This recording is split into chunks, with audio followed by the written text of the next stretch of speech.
Hariom friends Odia online channel आपको स्वागत। कुंभ राशि व्यक्ति यह भिडियोटी बहुत ही महत्वपूर्ण अटे कारण आम यह भिडियोटी कुंभ राशि व्यक्ति आसुवा नवेम्बर मास आपण किपर ग्रह मान गोचर ग्रह मान राशि परिवर्तन आपको यह मासरे क्यों क्षेत्र में अधिक सावधान रहा पड़ो क्यों क्षेत्र में आपको लाभ देखा मिल सहित क्यों तीनोटी स्वप्न आपंकर पूरण हो सबकिछ विषय ए भिडियोटी चर्चा करवा। तो भिडियोटी सहित आप लास्ट पर्यंत रुहतु और भिडियोटी को लाइक निश्चिंत करूँ। ता सहित गोटे कथा ध्यान रखु कि यही मासरे आपको निश्चिंत रूपे किसी न किसी प्रतिकार किसी न किसी उपाय करने निहाती आवश्यक अटे। तो भिडियोटी को आप निश्चिंत रूपे शेष पर्यंत देखूँ। तो सर्वप्रथम आसु जाना ग्रह मान गोचर यह नवेम्बर मासरे आपंप किपर रही अच्छी देखते आपंकर प्रथम भाव जहाँकि आपंकर स्वास्थ्यर क्षेत्र जहाँकि व्यक्तित्वर क्षेत्र आपंकर स्वभाव किपर रही क्षेत्रटी आपंकर एवं प्रथम भाव में राहु विराजमान करपंकर द्वितीय गृह जहाँकि धनर क्षेत्र परिवार क्षेत्र आपंकर बाणी किपर कथा द्वारा क्या प्रभावित करें ना आपंकर कथा रहा यही क्षेत्रटी को देखा जाए। ता सहित आपंकर प्राथमिक शिक्षा किपर तो यही क्षेत्र में आपंकर द्वितीय भाव में जहाँकि शनि विराजमान कर षष्ठ गृह जहाँकि रोगर क्षेत्र शत्रुर क्षेत्र ऋणर क्षेत्र चाकिर क्षेत्र आपंकर दैनंदिन जीवन दैनंदिन कार्य किपर दैनंदिन जीवन में आपंकर कार्य क्षेत्र किपर यही क्षेत्रटी को देखा जाए। तो आपंकर षष्ठ गृह में जहाँकि विराजमान कर देवगुरु बृहस्पति षष्ठ गृह में रहा आपण आदौ ठीक रोना। तो बृहस्पति चलन एवं रिसेंटली होइछि तो बृहस्पति चलन प्रभाव आपण तो यह मासटी आपण अधिक अधिक सतर्क रहीबार अच्छी कारण देवगुरु बृहस्पति नकारात्मक दृष्टि रोचे जहाँकि आपण निश्चिंत रूपे किसी प्रतिकार करने आवश्यक जहाँकि भिडियो शेष में आम किसी प्रतिकार कही। तो यही मासरे आप प्रतिकार को अवश्य करूँ। ता सहित सूर्य और शुक्र आपंकर नवम गृह विराजमान कर जहाँकि गुरुंर क्षेत्र भाग्यर क्षेत्र धर्मर क्षेत्र तीर्थयात्रा मान क्षेत्र उच्च शिक्षार क्षेत्र तो आपंकर नवम भाव में सूर्य और शुक्र विराजमान कर सहित बुध और मंगल जहाँकि आपंकर दशम गृह जहाँकि आपंकर कर्मर क्षेत्र सामाजिक प्रतिष्ठा मान सम्मान क्षेत्र सरकारी काम मानक विचार कर तो दशम गृह आपंकर बुध सहित मंगल विराजमान कर तो आपण नवेम्बर मासटी अधिक अधिक किसी न किसी सावधान और सतर्क रहीबार अच्छी प्रत्येक क्षेत्र में किसी न किसी सावधान रहीबार अच्छी कारण यही मासटी आपण संपूर्ण रूपे मिलामिशा रहुअछि। आपंकर तीनोटी स्वप्न तो पूरण हो तीनोटी क्षेत्र में आपको लाभ देखा मिले जहाँकि आम भिडियो शेष कहूँ किंतु क्यों क्यों क्षेत्र में आपको किसी सावधान रहा पड़ो आसतु सर्वप्रथम जाना क्यों क्यों क्षेत्र आपंकर किपर रहुअछि। तो यह भिडियोटी आम आपंकर स्वास्थ्य किपर रहिबो कर्म क्षेत्र किपर रहिबो दाम्पत्य जीवन पारिवारिक क्षेत्र आपंकर किपर रहिबो लव लाइफ किपर रहिबो छात्र छात्री मानक पय नवेम्बर मासटी किपर रहिबो ता सहित सरकारी चाकरी हो प्राइवेट क्षेत्र आपन जेकोसी क्षेत्र में चाकरी क्षेत्र अच्छे सही क्षेत्र आपंकर किपर रहिबो क्यों क्षेत्र आपको यही मासरे लाभ देखा मिल क्यों क्षेत्र में अधिक अधिक आपको सावधान रहा पड़ो सबकिछ जाना भिडियो माध्यम तो भिडियोटी को निश्चित रूपे ध्यान सहित देखूँ। आपण नवेम्बर मासर प्रथम दिन जहाँकि 1 तारिख आपण यही दिन विशेषकर अतिथि मानक व्यस्त रे 2 तारिख जहाँकि आपण किसी पारिवारिक गंडगोल देखा दे पारे परिवार मध्य कौन प्रकार समस्या कौन प्रकार दुख कौन प्रकार क्षेत्र किसी न किसी समस्या आपको देखा मिल तो नवेम्बर 2 तारिख को आप विशेष रूपे सावधान और सतर्क रे। ता सहित 3 तारिख नवेम्बर 3 तारिख दिन भातृ विवाद किसी रही पारे भाई भाई मध्य किसी मनोमालिन्य मन मतांतर देखा दे पारे तो यही कथाटी को आप विशेष रूप ध्यान दिंतु एवं जहाँकि नवेम्बर मासर 4 तारिख परिस्थिति प्रति आप एपरी किसी परिस्थिति आसो आपको सजग रहा पड़ो ना तो आप हैरान पड़ पारती एपरी किसी परिस्थिति आसुअछि। तो नवेम्बर मासर प्रत्येक दिन विषय आम ये भिडियो चर्चा करवा जहाँकि आपण बहुत ही सहज रहा क्यों दिन भल रहुअछि से अनुसार आप कम करेंगे क्यों तीनोटी क्षेत्र आपको लाभ देखा मिल क्यों तीनोटी स्वप्न आपंकर पूरण हो से विषय आगू आम चर्चा करवा। ता सहित नवेम्बर मासर 5 तारिख आपण किसी मानसिक उत्तेजना किसी रही मानसिक दृष्टि आप किसी न किसी कष्ट पाइपारती किसी समस्या रही पारे। ता सहित 6 तारिख जहाँकि नवेम्बर मासर 6 तारिख कौन एक दायित्व आपंकर बढ़ो अधिकार बढ़ो कौन दिगुर आप अधिक अधिक लाभवान हे कौन क्षेत्र प्रशंसित हे कौन क्षेत्र आपको देखिए नवेम्बर 6 तारिख दिन कौन क्षेत्र आपको एपरी किसी सफलतार सूचना मिल।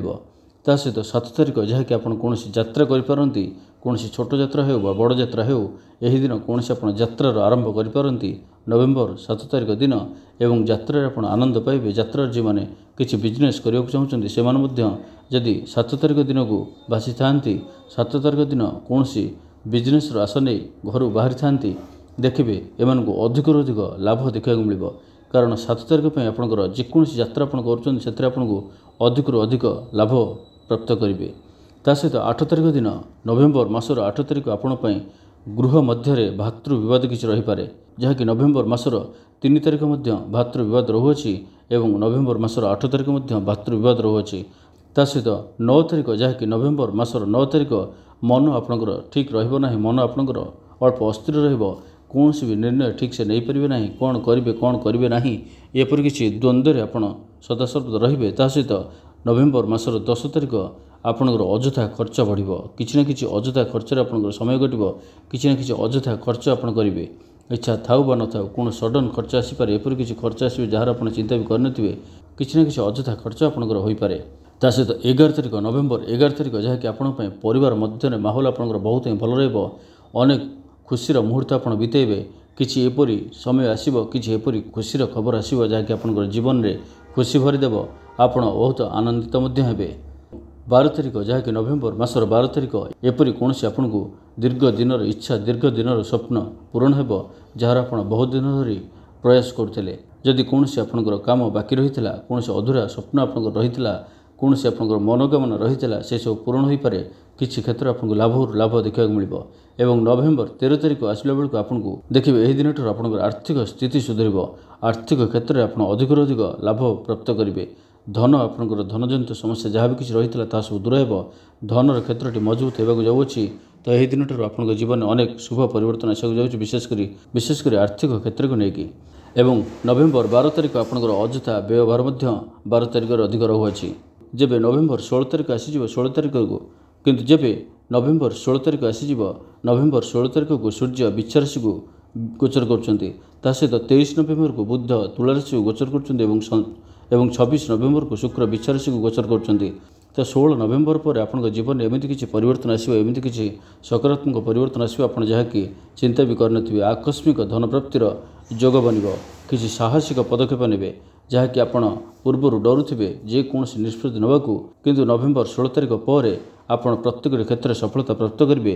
ଯାହା ଇଚ୍ଛା କରିବେ ତାହା କରିପାରିବେ, ଯେଉଁ କ୍ଷେତ୍ରରେ ଆଗେଇବାକୁ ଚାହିଁବେ, ଯେଉଁ କ୍ଷେତ୍ରରେ ଆଗେଇବାକୁ ଚାହିଁବେ ସେଥିରେ ଆଗେଇ ପାରନ୍ତି, କୌଣସି ନୂତନ କର୍ମ ଆରମ୍ଭ କରିପାରନ୍ତି, କୌଣସି ଆଇନଗତ ସମସ୍ୟା ଆପଣଙ୍କର ସପକ୍ଷରେ ରହିପାରେ, କର୍ମ ସ୍ଥାନରେ କିଛି ସ୍ଥାନାନ୍ତରିତ ହେବାର ଯୋଗ ରହୁଅଛି, କିଛି ପରିବର୍ତ୍ତନ ଘଟିପାରେ, କିନ୍ତୁ ପରିବର୍ତ୍ତନ ହେଲେ ବି ଆପଣ ପାଇଁ ତାହା ଲାଭଜନକ ରହିବ।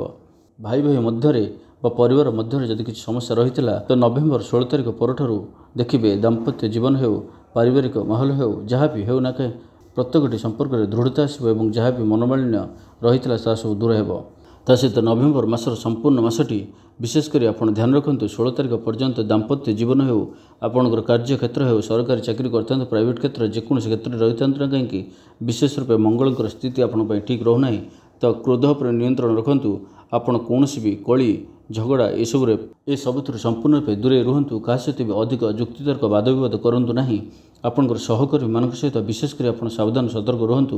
କୌଣସି ବି ଅଯଥା କଥାରେ ମୁଣ୍ଡ ଖେଳନ୍ତୁ ନାହିଁ, ଯେତିକି ଆବଶ୍ୟକ ସେତିକି କୁହନ୍ତୁ, କମ୍ କୁହନ୍ତୁ, ଅଧିକ ଶୁଣନ୍ତୁ, ଏହି କଥାକୁ ଧ୍ୟାନ ରଖନ୍ତୁ। ତା ସହିତ ଛାତ୍ରଛାତ୍ରୀମାନଙ୍କ ପାଇଁ ଏହି ମାସଟି ସମ୍ପୂର୍ଣ୍ଣ ନଭେମ୍ବର ମାସଟି ନିଶ୍ଚିନ୍ତ ରୂପେ କିଛି ଅଲଗା ପ୍ରକାର ରହିବ। ମାନେ ଯାହା ଚାହିଁବେ କରିପାରିବେ, ଊର୍ଜାର ଶକ୍ତି ଭଲ ରହିବ। ଯଦି ଆପଣ କୌଣସି ବି କ୍ଷେତ୍ରରେ ଏକ୍ଜାମ୍ ଦେଉଛନ୍ତି ବା କିଛି ପ୍ରତିଯୋଗିତାରେ ଆପଣ ଭାଗ ନେଉଛନ୍ତି, ଦେଖିବେ ଆପଣ ସେଥିରେ ସଫଳତାର ସମ୍ଭାବନା ଅଧିକ ରହିବ। ଛାତ୍ରଛାତ୍ରୀମାନଙ୍କ ପାଇଁ ବହୁତ ହିଁ ଭଲ ରହୁଛି। ଲଭ୍ ଲାଇଫ୍ କ୍ଷେତ୍ରଟି ମଧ୍ୟ ଏହି ନଭେମ୍ବର ମାସଟି ଭଲ ରହିଲେ ବି ଆପଣ ଅଳ୍ପ ସାବଧାନ ରହିବାକୁ ପଡ଼ିବ। ଛୋଟିଆ ଛୋଟିଆ କଥା ହୃଦୟକୁ ବାଧିପାରେ, କିଛି କଟୁ କଥା ଆପଣ କହିପାରନ୍ତି କିମ୍ବା ଆପଣଙ୍କର ସାଥୀ ଆପଣଙ୍କୁ କହିପାରନ୍ତି, ତ ଏହି କଥା ପ୍ରତି ଧ୍ୟାନ ଦିଅନ୍ତୁ। ମନକୁ କଷ୍ଟ ହେଲା ଭଳି, ମନରେ ଦୁଃଖ ହେଲା ଭଳି କୌଣସି ବି କଥା କାହାକୁ କୁହନ୍ତୁ ନାହିଁ। ବିଶେଷ ଯଦି ଆମେ ଚିନ୍ତା କରିବା କି ଭାଗ୍ୟର କ୍ଷେତ୍ରଟି ଆପଣଙ୍କ ପାଇଁ କିପରି ରହୁଅଛି, ତ ଭାଗ୍ୟର କ୍ଷେତ୍ରଟି ଆପଣଙ୍କ ପାଇଁ ମିଳାମିଶା ରହୁଅଛି। ପ୍ରତ୍ୟେକଟି କ୍ଷେତ୍ରରେ ଆପଣଙ୍କୁ ସଫଳତା ନିଶ୍ଚିନ୍ତ ମିଳିବ। ଯେକୌଣସି କ୍ଷେତ୍ରରେ ଆପଣ ଆଗେଇବାକୁ ଚାହିଁବେ ଆଗେଇ ପାରିବେ, କିନ୍ତୁ ଆପଣଙ୍କୁ ପ୍ରତ୍ୟେକ କ୍ଷେତ୍ରରେ ଅଧିକରୁ ଅଧିକ କଷ୍ଟର ସମ୍ମୁଖୀନ ହେବାକୁ ପଡ଼ିବ। ତା ସହିତ ବୃହସ୍ପତି ଚଳନ ଯାହାକି ସପ୍ତମ ବୃହସ୍ପତି ଆପଣଙ୍କର, ଯାହାକି ଆପଣଙ୍କ ପାଇଁ ବହୁତ ଦିଗରୁ ଆପଣଙ୍କ ପାଇଁ ନକାରାତ୍ମକ ରହୁଅଛି। ତ ଆପଣ ନଭେମ୍ବର ମାସରେ କ'ଣ ଏପରି ଉପାୟ, କ'ଣ ଏପରି ପ୍ରତିକାର କରିବେ ଦେଖନ୍ତୁ। ଶନିବାର ଦିନ ଗୋଟିଏ କଥା ଧ୍ୟାନ ରଖନ୍ତୁ, ଏହି ନଭେମ୍ବର ମାସର କୌଣସି ବି ଏକ ଶନିବାର ଦିନ ଚୂଳ ଥିବା ଏକ ନଡ଼ିଆ ନିଅନ୍ତୁ, ସେଥିରେ ଏକ ଶାଲୁକନା ବାନ୍ଧି ବହୁଥିବା ଜଳରାଶିରେ ପ୍ରବାହିତ କରିଦିଅନ୍ତୁ। ତା ସହିତ ଏହି ସମ୍ପୂର୍ଣ୍ଣ ନଭେମ୍ବର ମାସଟି ଯଦି ପାରୁଛନ୍ତି ତ ଆମିଷ ସମ୍ପୂର୍ଣ୍ଣ ରୂପେ ବର୍ଜନ କରନ୍ତୁ। ଏବଂ ଗୋଟିଏ କଥା ଏହି ମାସରେ ଅବଶ୍ୟ କରନ୍ତୁ, ହନୁମାନଜୀଙ୍କୁ ଲାଲ ରଙ୍ଗର କିଛି ପ୍ରସାଦ ଭୋଗ ଲଗାନ୍ତୁ ଏବଂ ସେହି ପ୍ରସାଦକୁ କିଛି ଲୋକମାନଙ୍କ ମଧ୍ୟରେ ବାଣ୍ଟନ୍ତୁ। ଯଦି ଆପଣ ଏହି କେତୋଟି ଉପାୟ ବା ପ୍ରତିକାର କରୁଛନ୍ତି, ଯାହା ବି ଆପଣଙ୍କର କିଛି ସମସ୍ୟା ରହୁଅଛି, ବାଧା ରହୁଅଛି, ତାହା ନିଶ୍ଚିନ୍ତ ରୂପେ ଖଣ୍ଡନ ହେବ ଏବଂ ଆପଣଙ୍କ ପାଇଁ ପ୍ରତ୍ୟେକଟି କ୍ଷେତ୍ରରେ ଲାଭ ହିଁ ଲାଭ ଦେଖିବାକୁ ମିଳିବ। ତ ଏ ଭିଡ଼ିଓଟି ଆପଣଙ୍କୁ କିପରି ଲାଗିଲା? ଯଦି ଭଲ ଲାଗିଥାଏ କମେଣ୍ଟ ବକ୍ସରେ ଜୟ ହନୁମାନ ଅବଶ୍ୟ ଲେଖନ୍ତୁ। ଭିଡ଼ିଓଟିକୁ ଲାଇକ୍ କରିବା ସହିତ ଅନ୍ୟମାନଙ୍କ ସହ ଅଧିକରୁ ଅଧିକ ସେୟାର କରନ୍ତୁ ଏବଂ ଯେଉଁମାନେ ଆମ ଚ୍ୟାନେଲକୁ ସବସ୍କ୍ରାଇବ୍ କରିନାହାନ୍ତି, ସବସ୍କ୍ରାଇବ୍ କରିବା ସହିତ ପାଖରେ ଥିବା ବେଲ୍ ଆଇକନ୍ ମଧ୍ୟ ପ୍ରେସ୍ କରନ୍ତୁ, ଯାହାଫଳରେ ଆମେ ଯେଉଁ ଭିଡ଼ିଓ ଅପଲୋଡ଼ କରିବୁ ତାହା ଆପଣ ସର୍ବପ୍ରଥମେ ପାଇପାରିବେ। ଧନ୍ୟବାଦ।